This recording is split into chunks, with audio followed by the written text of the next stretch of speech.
Good. I want to thank you guys all for being here tonight. It really means a lot to me that you would take time off on a weeknight. I know you could be having dinner with your families and spending time out in the community. And instead, here you're here to learn about city government, maybe tell me what's going on in your neighborhood. And I think it means a lot because at the end of the day, you elected me, you elected the alderman to serve you, and that's what we're here for. And everybody asked me, either they talk to me in the community, so what's it like being mayor? What do you think about everything? And I said, well, first and foremost, the one thing I've noticed being in government versus private business is everything in government moves a heck of a lot slower.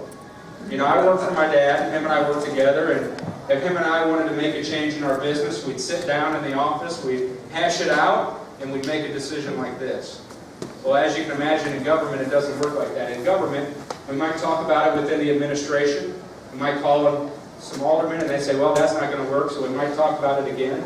We might then send it to a committee, who might send it back to the administration, who then we might have to send it back to a committee, and then on to the council. And if we didn't do our job right, they may send it back to the administration to redo over again. And so I can tell you that change is coming, but it's slow, and it's a slow process in city government. And if it's slow in city government, I can only imagine what it's like in our state and our federal government. So, but I can't tell you how much it means to me that you guys would put your faith and trust in me and not only elect me mayor, but everywhere I go, people greet me so warmly. They say they're cheering me on and they appreciate the job that we're doing for them, and the community altogether has just greeted me so warmly. And so on behalf of certainly me, but my family as well, I want to thank you for placing your trust in me, and it means a lot to me to be mayor, not only of the city of Quincy, but at this time in my life. It just means a lot to me. And some of the things we've done, you know, we've started now, we're 6 months into the administration.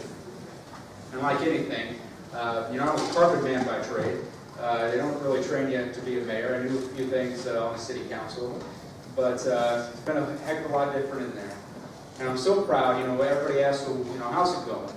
Well, you know, we had a transition. It started out a little bumpy, of course. You can probably go back and read it. But I think all good things happen, or all things happen for a reason. And during the course of the transition, we have managed to save the taxpayers $200,000 in salaries over the course of 6 months. We've started to walk back salaries. And we've done that by not only absorbing a position in the comptroller's office. They got together and they said, how can we do our job efficiently? And they said, you know what, we think we can try it without a deputy comptroller, so to speak.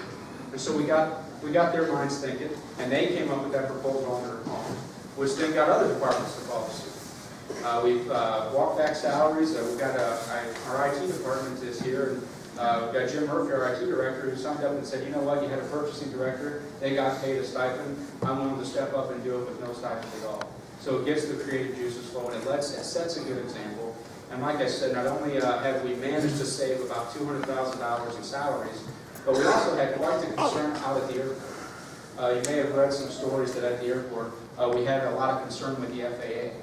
And the FAA had noticed a decline in our safety abilities from 2009 on. And from 2009 on, we had essentially part-time airport managers that they divided their duties between our airport and another department. So I thought it was important for our community, if we're going to sustain the momentum that we have out at the airport, to get a full-time person out there. And so not only did we save $200,000, but we managed to hire a full-time manager within those savings and address those FAA concerns. Another thing that I've been very proud about, and I ran on this, is creating what I call the performance-driven city of Quincy. City government where we measure the things that we do, because it's hard to improve on things if you don't measure them. And so the first quarter in office, met with the department heads and talked to each one and asked them, what value do you give to the taxpayers? Because not every department gets the opportunity to meet with taxpayers on a one-on-one basis. If you take our comptroller's office, for example, they don't get to speak with people over the counter, so to speak. Not like our central services do, who collect your garbage, they'll cut down your trees, our police and fire department. So in every department we ask, what value do you give to the taxpayers, and let's measure that. And right now you can go online on the Quincy scorecard and see the first quarter in office, what it takes us to do things like cut down your tree, to fix your sidewalk. But it also will give you an idea on the overall health of the city, because after all, You have elected us to run the city, and the city council is your board of directors, and I am essentially the CEO. So are we, as a company, helping? And so you can also see things. What we implemented was an employee empowerment survey, which gauges on 12 questions how engaged our employees are on the services we're delivering. And if you go on that survey, I think you'll find that most of our employees are not only in the jobs that fits their ability, but they feel connected with the mission that we're doing with the city of Quincy. And now there's always going to be areas that we can improve, and we're certainly going to do that. But what we don't want is a low morale in city government. I think there's always horror stories of 5 or 10 guys standing around a pothole, scratching their head and saying, "Well, what are we doing here? And how do we fix this?" But I can tell you, in my experience with employees of the city, is that these are some of the hardest working people that I've had the opportunity to meet. And I can tell you, they work long hours. They often don't get thanks by people, and oftentimes people only hear the bad things about city government, and they never hear the good things.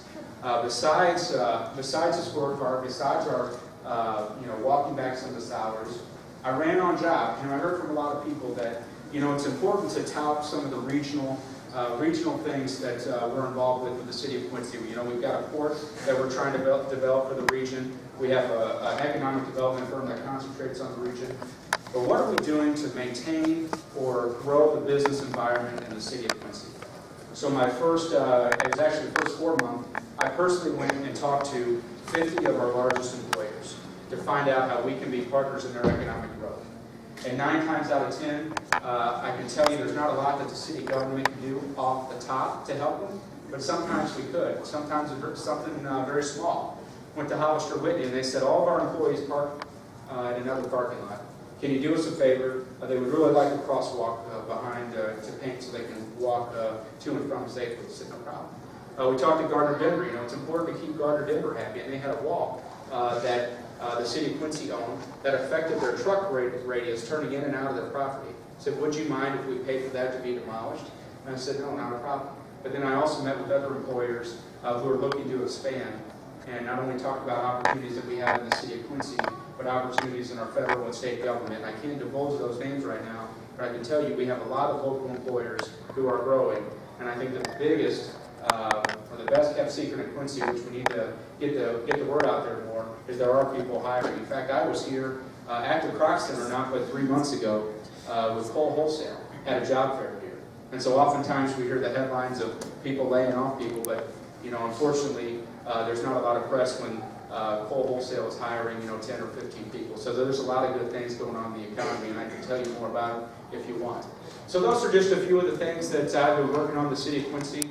I know there's a lot of issues. Obviously, Newcomb Hotel, we could talk about garbage and recycle. We could talk about hydropower if you want to go over that again. But primarily, if you haven't been to a town hall that we hosted in the third ward, this is for me to find out what's going on in your neighborhood. And so I always keep the opening remarks short, and if there's an issue you want to hear about, I'll let you raise your hand and ask it. And I will tell you, at 6:30 we'll end it promptly, but that doesn't mean that if you haven't got your questions answered, I don't want to hear it. I'll stay around all night and answer those individually, but I want to make sure that people have the opportunity to get home and spend some time with their family tonight. So when I ended at 6:30, if you didn't get your question answered, no, I'll stay back all night.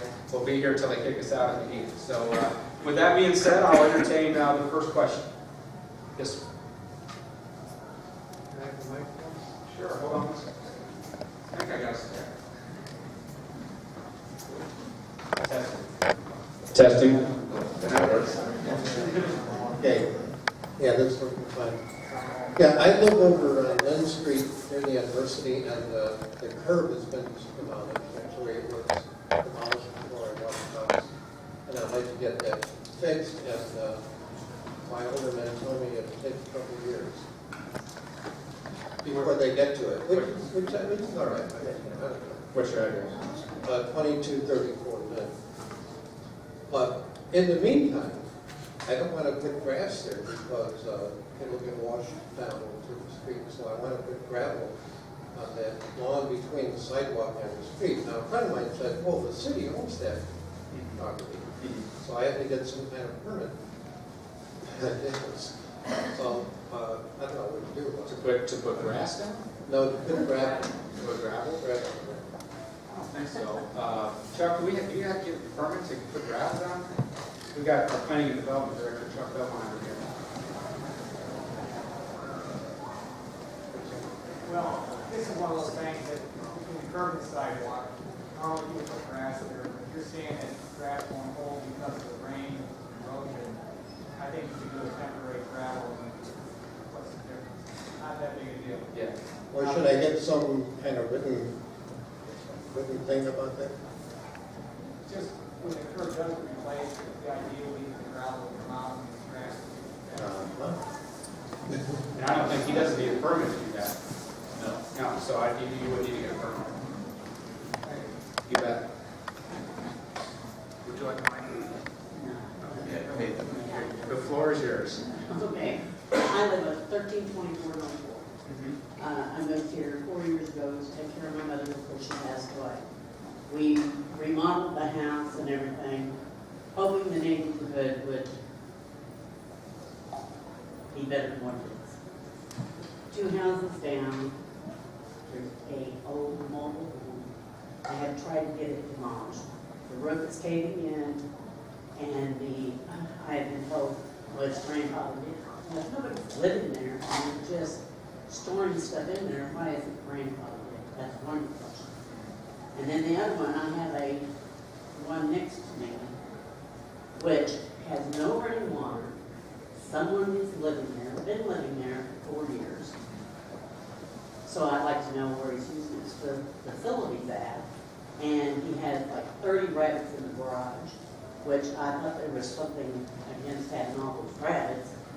And he'll have bags and boxes, bags and buckets of pieces next to mine.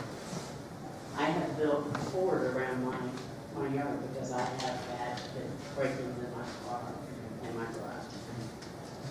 I was raised on Fourth Street.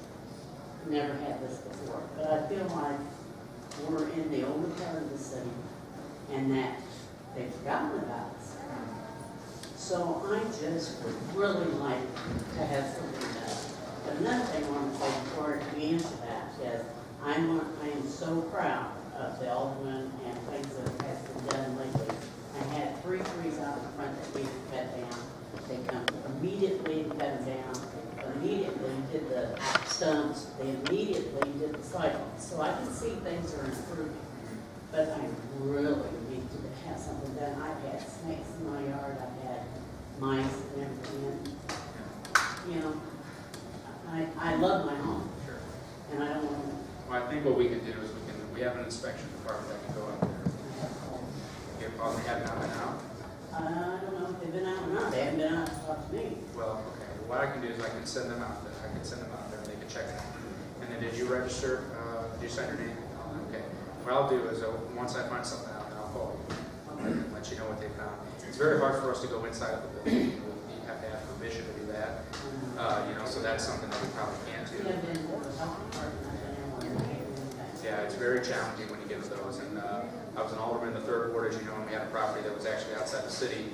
And really, without being able to get inside, I know we've heard a lot of horror stories, but we really couldn't do anything about it. So it's kind of tricky when you're dealing with private property. We're 3 feet away. That house catches on fire. My house is on fire. Yeah. Well, I will call you, and I'll send them out, and then I'll let you know. Is that okay? Oh, that's right. Okay. Thank you. Could I just yell at you? Yes, no problem. Could you give us more information about the port? You mentioned that just briefly a while ago, but I think that would give us many opportunities for more businesses here in Quincy and To mention more about what? the port on the Mississippi River. Well, there's been an attempt by multiple states. We partnered. This is before my time in office, but partnered with counties in Missouri and Iowa to form a port authority. And the port authority would essentially give us the capability to operate a port right outside, right back off of Locker Dam 21. And so our businesses would be able to ship containers up and down the Mississippi, and it would give us access to ports in New Orleans, but it would also give us access to the B&M rail line, which, as you know, goes out west quite a bit. So there is some interest there. There's also challenges though, because the crux of the matter is we need to pay for it somehow. And so the Port Authority has submitted 5 times under the Tiger application, which was our Department of Transportation gives out money every year. And unfortunately, we've been denied all 5 times for funding. And so I think right now what we need to do as a community and as a region, we need to go back to the drawing board, because I don't think there's going to be any, if we've been denied 5 times by the federal government, that means we need to either make a better case that there's a business need for it in our community, or that means we need to find some private funding to make it happen. So I know that's a conversation we've been having behind the scenes. People involved with the Port Authority have talked about it. And so where we go from there, I'm not quite sure, but we're probably going to take a different tactic from here on out, because like I said, we've been unsuccessful so far with getting money from the federal government. How much money is it? Well, it depends on what phases they want to fund, but it could be anywhere. I think one time they asked for 20 million, the other time it was 40 million, so it's quite a lot of money. It's not an inexpensive proposition. The plus for the city of Quincy, if we do have a port authority that's open, is that we would be the furthest port north besides St. Louis that could operate 365 days a year. So that could help attract business from the region that might be operating up north, say in the Quad Cities or so. So there is a lot, but there's also some things that we need to study. I was at a presentation with ADM today. They have an intermodal facility in Decatur, and they had, doing a lot of things up there. They're actually connected with 3 different rail lines.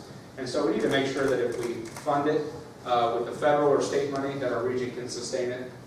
We certainly don't want a black hole that we're just going to sink money into if our region can't support it, because it's all tax dollars. I think a lot of times people act like federal money or state money is free money from God, but it's not. It's all our money anyway, so we need to make sure that if we do the port, that we can sustain it over a long period of time, and that our business community will support it. Yes, sir. Where might we find out more of the basic information about this port project, so that we understand what it is that we're trying to do? Sure. My understanding is you can go online on Greta's website, gredf.org, and get that. If not, you can search for Mid-America Port Authority and get more information there. But if for some reason you can't go on there, Greta, if they don't have it online, they can send you information.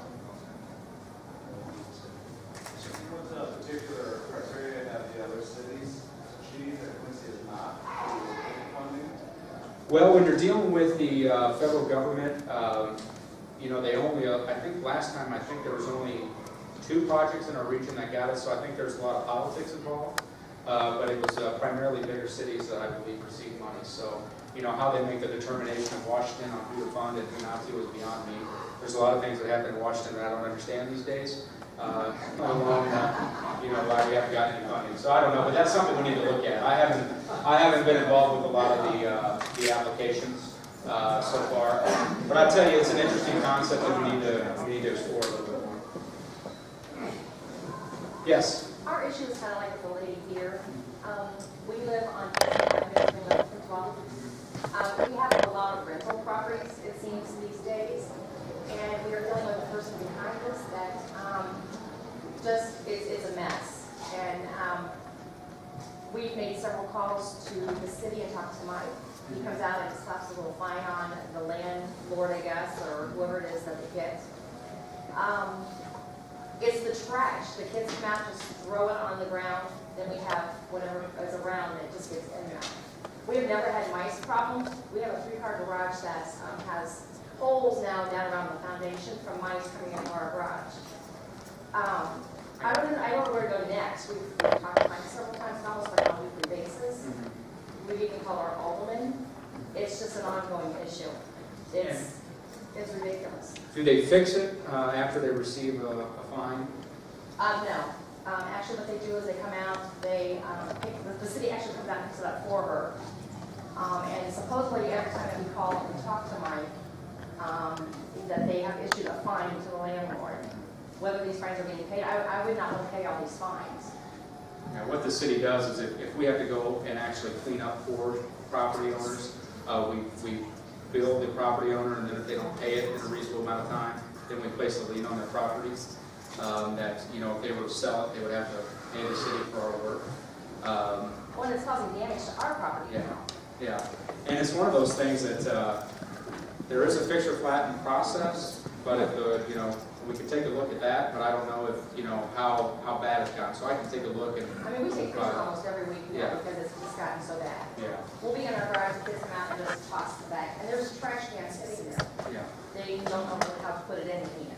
You know, and it's tough because, you know, we want to be proactive, we want to make sure that you guys have some relief from that. At the same time, sometimes it's hard to police people being good neighbors, you know, and so we do have a process when it comes to fixture flattening, when it comes to nuisance violations, but we have to make sure those are being followed. So I can, you know, I can give you guys a buzz and let you know, where it's at in the process. Yeah, because actually, we want to try to sell our house, which we wanted to. I mean, Yeah. nobody's going to want to buy it because of stuff like that. Yeah. It's just really downgrading the neighborhood. Yeah, and I was up in Chicago for municipal league training this past weekend, and I can tell you a number of communities, there were numerous sessions on how to deal with blighted houses and situations in neighborhoods such as that. So we're not the only community that has to deal with that issue.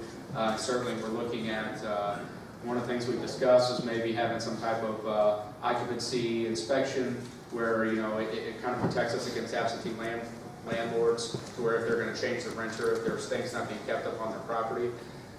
But the number one thing I'll caution people on is if we do that, that takes money and it takes hiring a position. And so a lot of times people want you to do more with less. But we have looked into it. We have looked into what other cities are doing about that, and that's something we're studying. So it's not a change we'll have overnight, but I can tell you it's something that we've heard in other neighborhood watch meetings and town halls. Yes? Is there a place where all of the violations for residential situations are listed? I was looking on the website, I can't find it anywhere. I know there's the lawn length violation, but that's the one that I've seen. Yeah. Hey Chuck, can we list that online? Anyone? Could we have Toby, Toby you're read on. that for us? Sorry, It's okay. I can talk loud. I was asking whether there's a place posted that lists all of the residential violations so that we would know, when it's appropriate to complain to the city, when it's not. We don't post online violations. No, I just meant the rules. Oh, the city code, section 29 of the city code. But maybe we can make it easier. We'll do a little guide we can put online. We can do a link from the What's New section of the code. You can take it to nuisance abatement, which can help you with what is a violation and what's not. I think that'd be really helpful. Yeah, I'm glad to do that.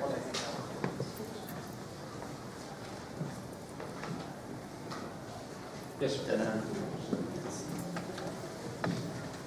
Yes, I've lived down on Melview Road for the last 30 years, and I was curious what your plans are out there. I know there's been a lot of talk over several years. I talked with my alderman today. I found out that Melrose Township has completed their funding for that project for their 60% of the project, and I'm wondering what the city is planning on doing with their 1,200 feet. Sure. That is on our radar. We talked to both the aldermen about it. The question becomes funding, and how do we pay for a project like that? And the estimate that I've seen, it would cost us somewhere around $500,000, somewhere around that. And the issue that we've had in the city, primarily, and I ran on this, is we haven't had a comprehensive infrastructure plan. We haven't looked at the needs of our community, not only our sewers, but our streets. Thank you. Our sewers and our streets. And looked at what can we afford to do this year, but what might be a 2 or 3 year project. And so what we're doing in the community, we're going to be over the next month talking with aldermen and finding out what their priorities are within the wards, and put together a 5-year comprehensive infrastructure plan. And so that way, if Melview Road is promised to you by your alderman, but they say that we can't do it for 3 years due to the funding levels of the city of Quincy, you will be able to go online and see if we're putting money aside for that. It's been promised for over 10 years. They said once we get Melrose Township to work with us on it, we'll get that portion complete. We're talking 30% of the street. And, Yeah. and the estimates I've heard aren't $500,000, it's less than that. Well, I can tell you that, the infrastructure spending in the city of Quincy is not what it should be. We've done a study, and in order for us to put all of our streets on a 30-year life cycle, we need to be spending about $1.8 million a year on infrastructure. This past year was about $500,000. And when we talk about infrastructure, to me it's important because the longer we pass it off, the more expensive it gets. And so, I'm not going to beat a dead horse, but when we talk about what effect hydropower had on the city of Quincy, we had to eat $1.5 million of infrastructure spending, $500,000 the year before, $500,000 this year, and next year $500,000. And so the projects like that, $500,000 could have got your thing done. But what I can tell you is we are going to present a comprehensive infrastructure plan that addresses our sewers, addresses our streets, and hopefully what we can do then is let people know that we are setting money aside, because I do know that there are a number of people, not just in your neighborhood, but other neighborhoods who have said, this project has been on the books for 5-10 years, and I haven't seen any progress. This way you can see the progress that we're doing. And if your street is not on there, you can talk to your alderman and you can find out how that was determined. Well, we've been talking, like I say, for several years. We've picked up the added traffic from the Prairie Farms going up and down the street now, so it's curating even faster. Melrose is going to do the east end and the west end, and then there's going to be a section in the middle that it's just going to be, that's the worst section there. Sure. And I went out. It makes sense to do it in 2 phases. That's what I've heard them talk about doing. Culvert replacement 1 year and come back the next year and do the other. All that's going to do is add cost to the project. Well, it's a good point that you can't, sometimes it's not the wisest to break it up in phases. But it becomes an issue of, if we have the money and when we want to get things done. I'll give you an example. In the third ward, we had a street, Queen Anne, rather large street. We didn't have money to do it all, so we did break it down into 2 phases because that's what we could afford to do. So would we, is it preferable to do things in 2 phases? No. But then if citizens are willing to wait 2 years so we can do it all at once, that's fine. But sometimes, you hear from constituents, we want something done and we want something done now, so we have to wait. But that'll be a decision that we have when we look at the funding levels. And I can tell you, we've got a lot of challenges when it comes to city spending and general fund revenue. And we've got a lot of challenges to get up to that $1.8 million. So I can't guarantee we'll get up there in year 1, but that should be our goal. And so we need to look at that, and I can tell you our infrastructure needs are a lot larger than our purse strings. So it's going to be a challenge over the next, next 4 or 5 years to get this ship righted, so to speak. So, but that's what I think too. If you do get involved in that conversation, maybe let your alderman know, hey, I'm willing to wait 2 years as long as you're setting money aside back. That way they don't feel the pressure of I need to get this done now. Mayor Moore, I support and applaud your plans to put together an infrastructure plan. Just out of curiosity, do you know when the plan is expected to be completed? Is there a time frame on that?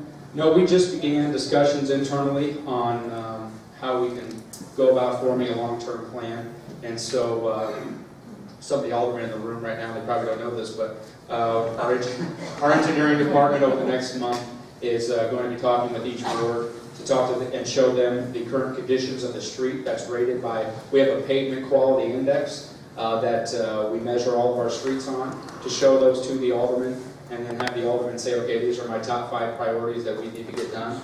Also talk to them about how much they're willing to spend, because the aldermen spend their funds. So for an example, in the third ward, Alderman Havermel and I always agreed that we would spend money until we got to about $30,000. It cost us $30,000 to repave 1 block of street, so we felt if we left that in our ward fund, that would give us some rainy day money, so to speak. But that we shouldn't leave more than that in there, because then we're making it more expensive to do improvements down the road, and most people want their streets done.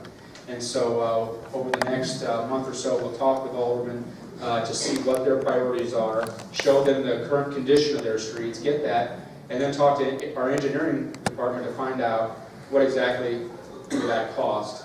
And then as we form our budget, try to put that together. So it will be a few months before we release that to the public, and we want to make sure we have city council input, because after all, they're in charge of the purse strings. But it is something that we will release and people will be able to see. And then, of course, as we progress on that 5-year plan, people will be able to see our progress and hold us accountable for spending money. Yes, sir. Kyle Moore. Yes, sir. I got a brother and sister there, who lives on North 4th Street. They complained in the city about the they do that. They're very clean people.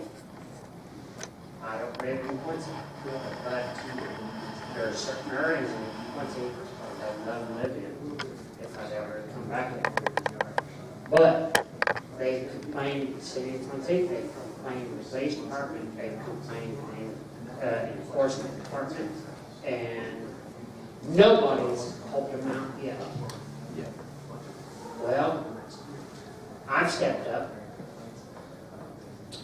I've got several people over the city of Quincy that's coming in now that's going to help them out. And the police department don't like me in the city of Quincy. So as soon as I leave, I'm getting out of Quincy.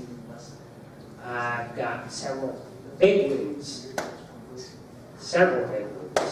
that's going to come in and step in over the city of Quincy. That's going to help us help out my brother and sister-in-law where they live out on North Forster. They're very clean. I used to live where they live at. But there's a motorhome there. They've been told to move it the last 6 months. City of Quincy ain't done nothing about it. They live in a motorhome behind the house. That is against the law. I know it. Do you know the address? Yes, I do. What's the address? 917. It says behind 919, the house that burnt in January. Okay. It's the first I've heard of it, so I'll take a look. Get back to the office tomorrow.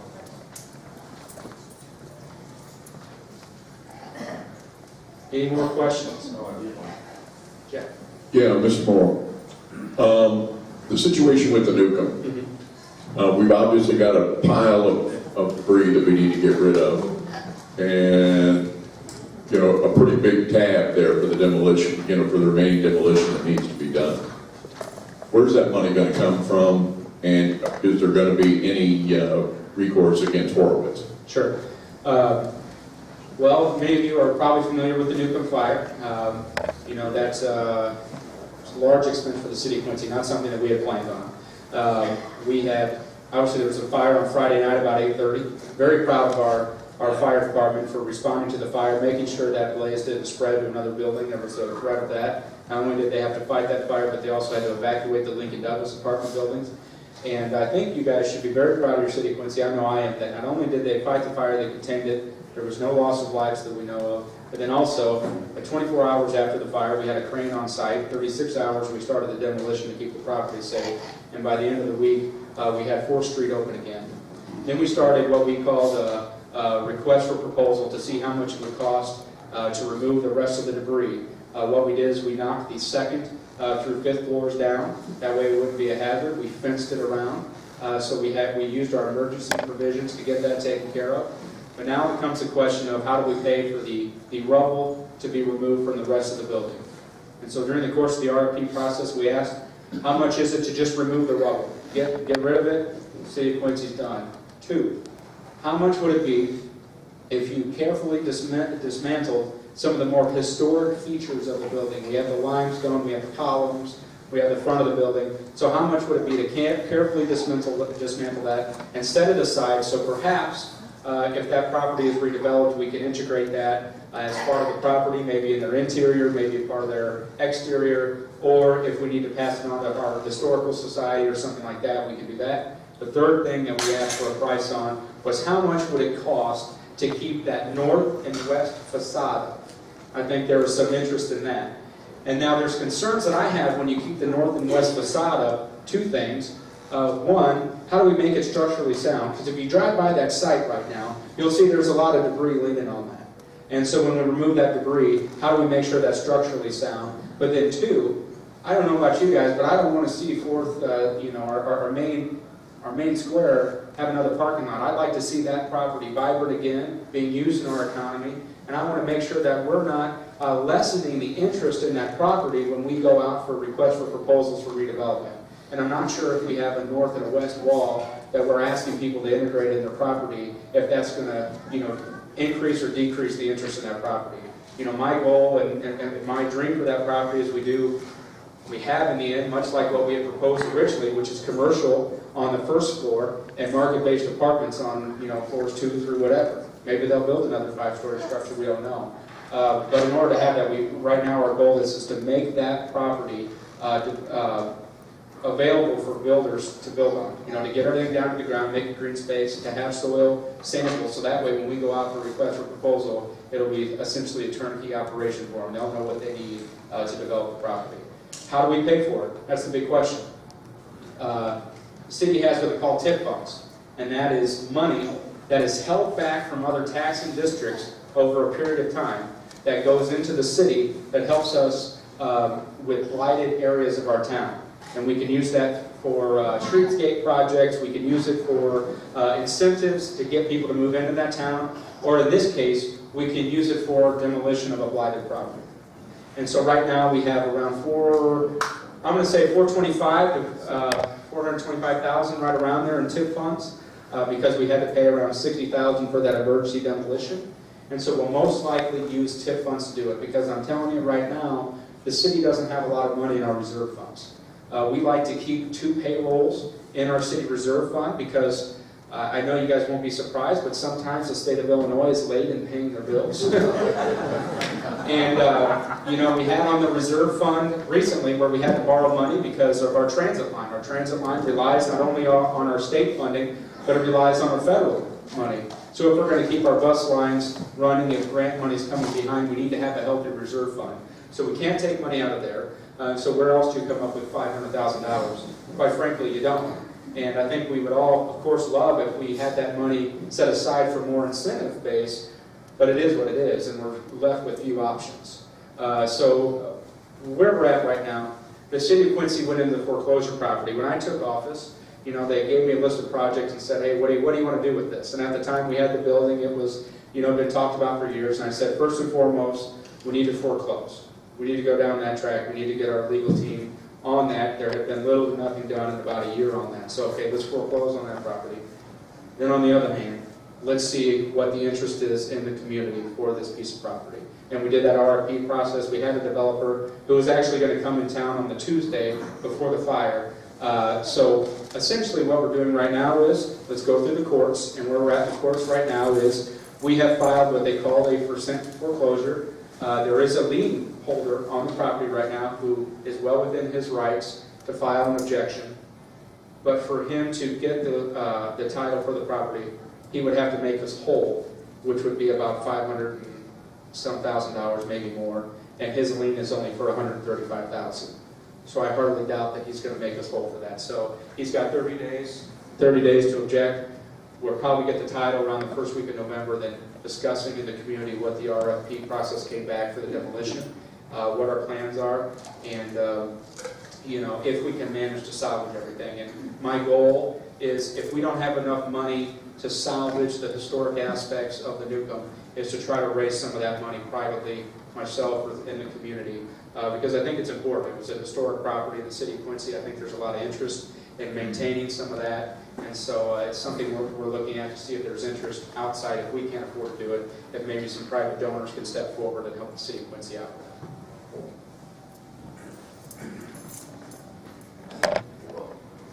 Yeah, I think you're good to go. It's after the devastation of Hurricane Katrina in New Orleans there.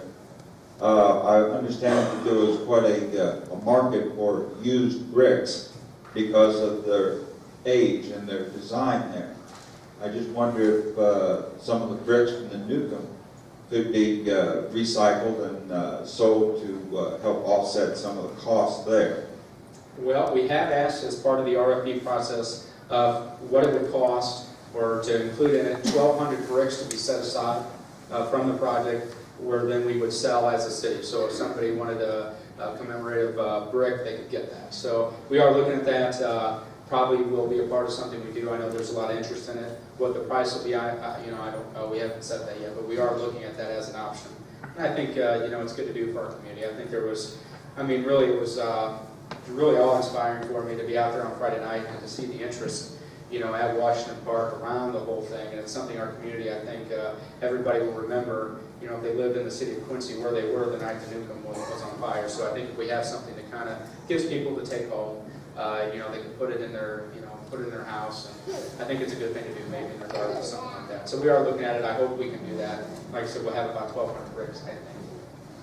Well, if there are more than 1,200 bricks there, you know, I'm thinking that the rest could be put on the market to go to other projects. Well, what that gives, if the demolition company can maintain some of those bricks, that drives down our cost, because then they can go resell the bricks themselves. And so that equates into their quote, so to speak, on what they can do. Yeah, so I think there is some interest in those bricks from developers, but they would sell those on their own. And the city of Quincy wouldn't be stuck with, you know, how do we sell, you know, thousands and thousands of bricks. So, but I think that lowers our cost for the RFP if the developers have the right to sell the rest of themselves. As a second thing, then, Yes. is there any plans or anything, or is there even shall I say, a coffee table book with pictures and information about the Newcomb Hotel? You know, there's not from the city of Quincy, but I know there's a gentleman from the WIG here, and they do great coffee table books. So maybe somebody with the Quincy Herald WIG Press will do something like that. So maybe you can send that on as a suggestion.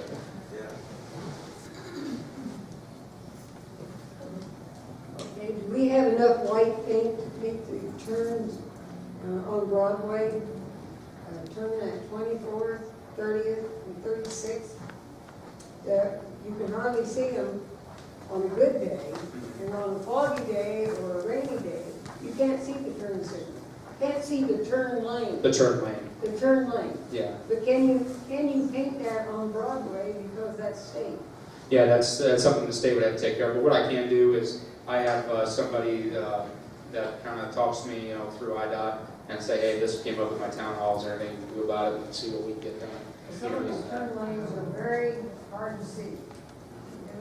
That's not a good excuse for some of the drivers, but I'm going to use it as an excuse for my bad driving.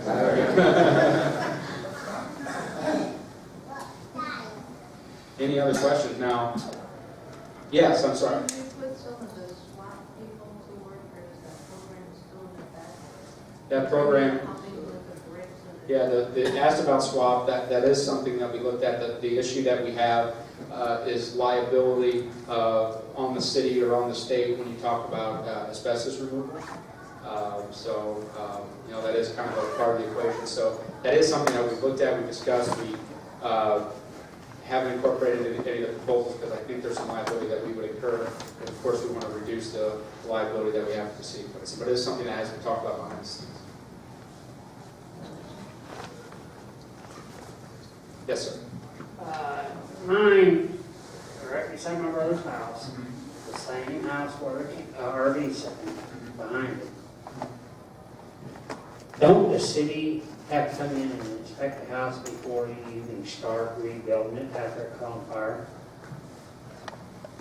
Chuck, do we have to re-inspect if there's rebuilding? If it's been totaled, I mean, it's totaled. It's kind of an odd question. So you're telling me the house is not livable? Period? The wall, some of the brick is falling out, some of it's caving into the house, some of it's falling out towards my brother's house. And what's he doing with it? What's that? What's he doing? Is he rehabbing it? The guy that owns it? Yeah. He just put new windows in it, new doors in it. He's going on and rebuilding it. I don't even think he's had it inspected to see if it's been rebuildable. And I ain't saying no names. It would not Guy's be. very well known in Quincy. It would not be on our radar screen, but building permit has not been issued. So if a property owner is rehabbing a house and it's not asked for a building permit, that would be not something we'd know about. If we have a building permit, then we You do better inspection. check it out. What's the address? 917 North 4th. We'll check it out. Thank you.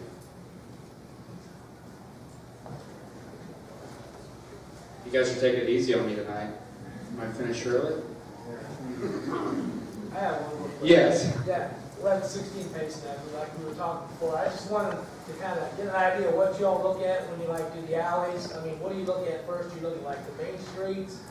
I know, I heard something like like they were gonna take and patch the alley between Payson Avenue and Washington, like in July, I believe, or maybe the month before that, and then we're gonna go ahead and repave the whole thing in August, and that hasn't happened yet. I just kind of wanted to get an idea what they look at, how long we think it's gonna be. Yeah, it's your older woman's right there, and it's one that I know when they're making decisions on alleys or streets, they look at what needs to be done, what's the worst condition, and also what we can afford. And I know the 7th Ward just spent quite a bit of money on alleys, and I think that's that second round, Terry. They're on their second round. Yeah. So I mean, they do look at the conditions, and it is on the list, and it is a priority. And but I know there was a lot of the alleyways hadn't seen a lot of TLC for a while, and I know that was a priority of the 7th Ward to get that taken care of, which I believe they did this year. And I know they're looking to expand that next year. I know the one like the block over, Yeah. Yeah. Yes, Please don't refer to record. Do you know anything about the possibility of the future of the baseball field? You know, I don't. Obviously, the decision was made this last week to put the team up for sale. The team had experienced some losses, and also, my understanding, it's one of the only publicly ran ball club in the league. So I think there's some interest. So if anybody wants to be a owner of a ball team, I'm sure they'll hear any offers. But I think there's a lot of opportunity. You know, Quincy has a big tradition when it comes to either minor league baseball or semi-pro baseball. So I think there's a huge opportunity for the city. We certainly hope they stay in the city of Quincy. What a great family opportunity it is, and you get to spend time with your neighbors, and it's a very quaint atmosphere, and certainly an enjoyable experience. And I certainly hope we'll get some interest in the community. So Ken, if you want to come up with a proposal, I think you'd make a great general manager. All right. Okay. Any additional questions? Yes.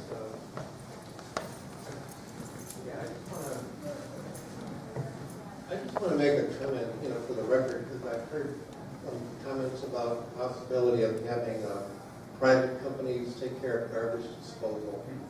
And I'm all for increasing the cost of these stickers. I think it's a great system. I love it because then I'm just paying for the amount of garbage that I'm putting out there. So I just want to make that comment. I really favor the idea of increasing the cost of the stickers. And what we're going to do, the